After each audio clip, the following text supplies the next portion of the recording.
नमस्कार. All exam कट्टा या यूट्यूब चॅनलवर भविष्यातील सर्व प्राध्यापकांचं सहर्ष स्वागत. मित्रांनो, आजच म्हणजे 7 ऑक्टोबर 2024ला जी मागच्या वर्षी 2023मध्ये जी जाहिरात आली होती सप्टेंबरमध्ये, त्या जाहिरातीचा अभ्यासक्रम जाहीर झालेला आहे. सहाय्यक प्राध्यापक रसायनशास्त्र या विषयाचा. आपण जर पाहिलं तर महाराष्ट्र अभियांत्रिकी सेवा शिक्षण सेवा गट अ सहाय्यक असिस्टंट प्रोफेसर म्हणजे सहाय्यक प्राध्यापकाचा केमिस्ट्री विषयाचा अभ्यासक्रम आजच जाहीर झाला, जो इंजिनिअरिंग कॉलेजचा आहे. माझ्या मते जे केमिस्ट्री विषयातून सिनियर कॉलेजसाठी अप्लाय केला असेल त्यांना देखील हा अभ्यासक्रम असू शकेल. त्यामुळं या अभ्यासक्रमानुसार तेही विद्यार्थी तयारीला लागू शकतात. तर एकूण लेखी परीक्षा असणार आहे. आपण पाहतोय 200 गुणांची. यापूर्वी पण मी सांगितलं होतं 100 प्रश्न असणार आहेत 200 गुणांसाठी आणि 50 मार्काचा इंटरव्ह्यू असणार आहे. अशी एकंदरीत 250 गुणांची ही परीक्षा असणार आहे. आता याचा विषय सांकेतांक आपण पाहू शकता.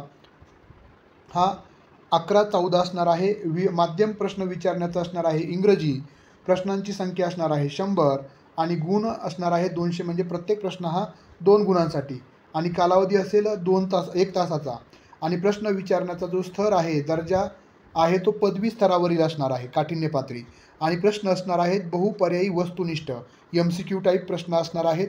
आणि दुसरं महत्त्वाचं म्हणजे याला निगेटिव्ह सिस्टीम आहे, नकारात्मक गुणदान पद्धती आहे. आपण पाहू शकता या ठिकाणी दिलेलं आहे. तर प्रत्येक 4 जर प्रश्न चुकले आपले तरी एक आपल्याला बरोबर आलेल्या प्रश्नाचं एका प्रश्नाचे मार्क कट होणार म्हणजे 1/4 ही निगेटिव्ह सिस्टीम आहे.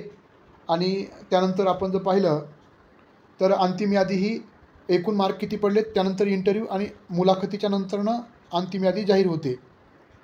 आता या केमिस्ट्री या विषयाचा जो सिलेबस आहे तो आपण बघणार आहोत. आपण जर पाहिलं तर सेक्शनमध्ये हा विभाजित केलेला आहे, डिवायडेशन केलेलं आहे. सेक्शन 1मध्ये फिजिकल केमिस्ट्री आहे, ज्यामध्ये त्याचं फिजिकल केमिस्ट्रीचं स्ट्रक्चर असेल ते मुद्दे असणार आहेत.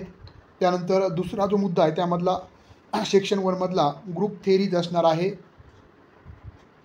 आणि पहिल्या सेक्शनमधलाच तिसरा मुद्दा असणार आहे सेक्टर कॉपीज. त्यानंतर इक्विलिब्रियम हा 4था मुद्दा पहिल्या सेक्शनमधला असेल. त्यानंतर किटेन टॉपिकमधला हॅज बीन रिअरेंज्ड यावर असणार आहे 5वा मुद्दा आणि पहिल्या सेक्शनमधला 6वा मुद्दा सरफेस अँड इंटरफेस या मुद्द्यावर असणार आहे. एकंदरीत पहिल्या सेक्शनमध्ये 5 मुद्दे आहेत. बघा दुसरं सेक्शन आपण बघणार आहोत.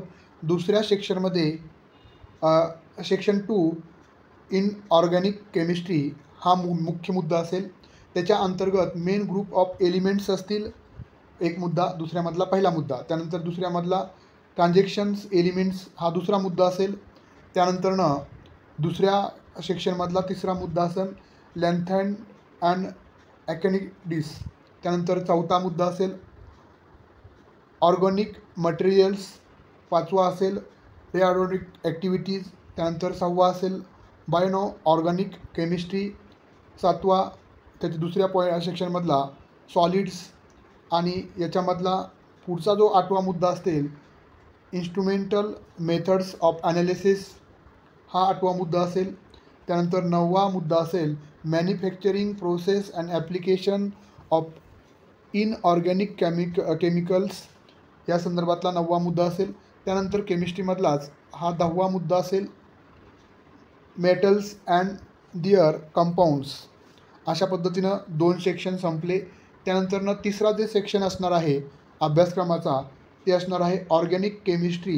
यामध्ये सेक्टिव्ह केमिस्ट्री, त्यानंतरनं रिॲक्शन्स मेकॅनिझम, ऑर्गॅनिक सिंथेसिस, त्यानंतरनं पेरॉक्सिक रिॲक्शन्स अँड फोटोकेमिस्ट्रीज, त्यानंतर हायड्रोक्लिक कंपाऊंड्स, बायोमॉलिक्युलर्स, त्यानंतर experimental techniques in organic chemistry तिसऱ्या सेक्शनमध्ये. आणि 8वा मुद्दा असणार आहे physiochemical principle of manufactures of importance organs या 8व्या मुद्द्यावर आधारित.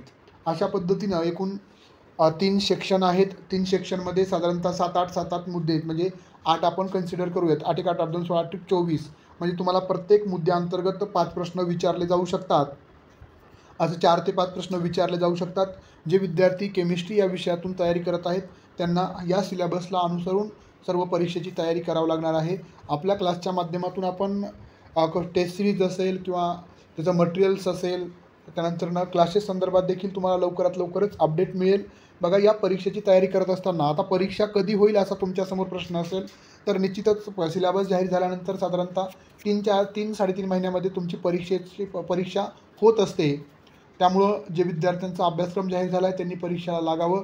आणि आपण या आजचा जो अभ्यासक्रम 2 विषयाचा गणित आणि केमिस्ट्रीचा पडलेला आहे, त्यानुसार आपल्याला असं समजतं की तो पुढचाही विषयाचा, वेगवेगळ्या विषयाचा असिस्टंट प्रोफेसर, सहाय्यक प्राध्यापक भरतीचा सिलेबस लवकरात लवकर पडेल हीच अपेक्षा आपण ठेवूयात. अभ्यासाला सुरुवात करूयात. धन्यवाद.